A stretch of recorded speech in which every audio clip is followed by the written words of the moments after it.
Some are saying that we should have mandated Holocaust education in our schools. I mentioned British Columbia and Ontario making changes this week. Uh, let's look at what's happening in Manitoba. My next guest says our province is falling behind on Holocaust education. Belle Jarniewski is the executive director of the Jewish Heritage Centre for Western Canada. The centre often provides guidance to educators on this subject. She says when it comes to Holocaust education, she would give Manitoba a failing grade. Good morning. Good morning. So, how would you describe where we are? People might not realize, it's not mandated here. So, where are we at, and at what grades do kids learn? Well, that's a very good question. It isn't mandated, and I want to start by saying there are a number of amazing teachers who do a terrific job. They understand the importance about teaching on the Holocaust. And when we do professional development sessions, we get 40, 50 teachers, but 40, 50 teachers out of, you can imagine the number of teachers in Manitoba. So we need training. We need mandated Holocaust education, and it is recommended throughout the curriculum at various points in grade 6, for instance, or in high school if students choose to take the global issues class. But it is important, and it's important, Marcy, not just to learn the historical narrative, but we know today that teaching about the Holocaust is about many other things as well.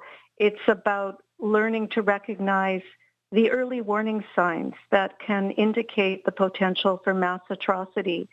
It raises questions about human behavior and our capacity to succumb to, simple scapegoating. It teaches students about civic responsibility and personal responsibility, and it promotes human rights, ethics, civic engagement, and all of those things. So it is very important as a watershed, learning about a watershed event. As you know, even the term genocide came about after World War II as a result of the Holocaust. How hopeful are you that you might see a change in that education curriculum to make it mandated learning in Manitoba? I'm very hopeful. In the last few days, Ontario has announced that it will be adding it to the grade 10 curriculum, which is a very good point, I think, to have mandated Holocaust education, and also British Columbia. And what I really was pleased about the announcement from British Columbia is that they spoke about the working with the Vancouver Holocaust Education Center and the Jewish community to bring about this mandated introduction into the curriculum. Of course, also, we heard our now Premier Wab Kinew in the run-up to the election himself spoke a couple of times about his feelings that it was important to have education on the Holocaust and human rights mandated into the curriculum. I yesterday reached out by email to the Minister of Education and the Deputy Minister of Education. I copied a wonderful teacher that we often work with from Westwood Collegiate who recently received the Prime Minister's Award for Teaching Excellence, and asked if we could both meet with them. And so I do hope to hear an answer soon. How has the way that the Holocaust and the history has been taught in schools changed over the years, in your view? It's very much changed. We engage in always looking at best practices as educators, and I am very fortunate, because I'm a member of Canada's delegation to the IRA, to speak to educators from all around the world. And we also actually developed a document called Recommendations on Teaching and Learning About the Holocaust. So, for instance, all of the things that I mentioned of why it's important, those form part of how we teach about the Holocaust.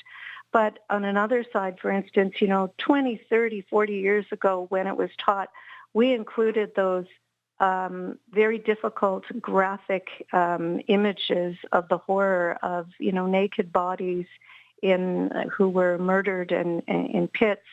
And we wouldn't do that today for the reason that we recognize and we talk to kids about who took those pictures, that the Nazis took those pictures, and that this was an attack on the dignity of the victims.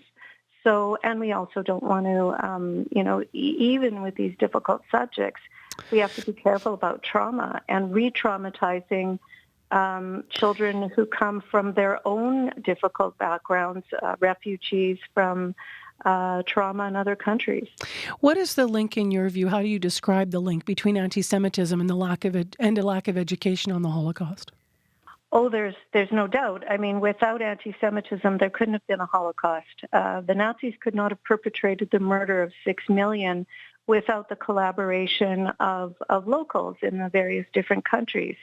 And that was easy to do because we have a 2,000-year history of anti-Semitism, be it racial anti-Semitism that did not begin with the Nazis, this false idea that Jews are a race. Of course, there are Jews of all different backgrounds and colors. But it actually began in the 1400s in Spain with this idea that the blood purity idea, and that Jews, even if they converted to Christianity, still, remained Jews. And of course, the religious anti-Semitism that began even before Christianity in the time of antiquity.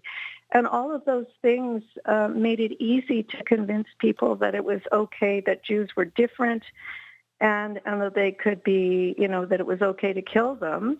And of course, right now, we are seeing an explosion of anti-Semitism, as there has been every time that there is a war or a conflict in the Middle East.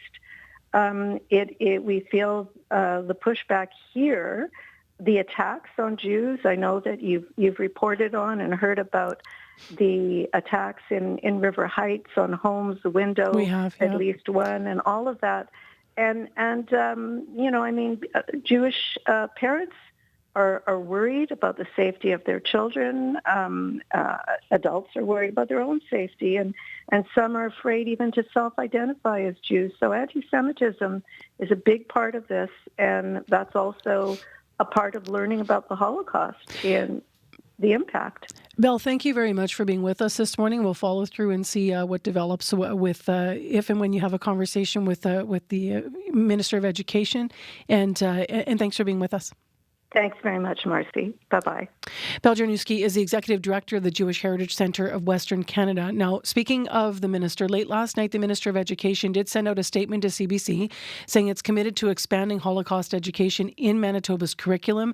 At the time, though, last night, no further details were provided, so we'll certainly follow up. Thank you for watching the CBC Manitoba YouTube channel, and don't forget to like and subscribe. For the latest breaking news and top stories, download the CBC News app.